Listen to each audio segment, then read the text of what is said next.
Apply grout in steady diagonal passes to fully pack joints and prevent voids.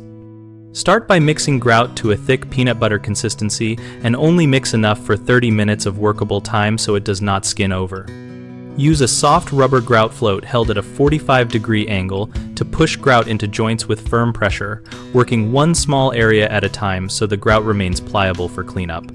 After filling a joint, scrape the float at a 90-degree angle across the tile surface to remove excess grout without digging product out of the joint.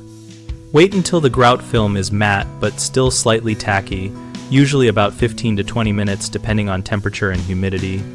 Then wipe with a sponge rinsed frequently and wrung until damp, using light diagonal passes that mirror your float strokes. Finish by gently shaping joints with a rounded grout finishing tool or a finger wrapped in a damp cloth for a consistent profile, and allow grout to cure per manufacturer recommendations before light foot traffic. Common mistakes include packing joints too loosely, which leaves voids and weak joints. So always press grout firmly into the gap and inspect by running your fingernail across the joint. If it compresses easily, you have a gap and should repack.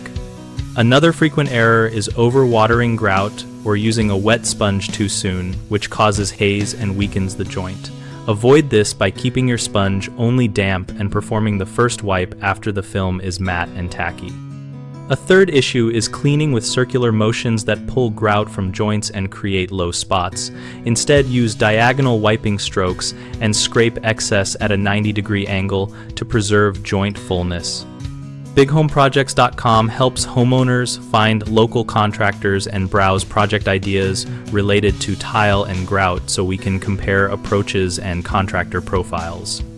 We also help contractors find work and build their local reputation, and we host a discussion community on the site where we can ask questions, share techniques, and learn from other users.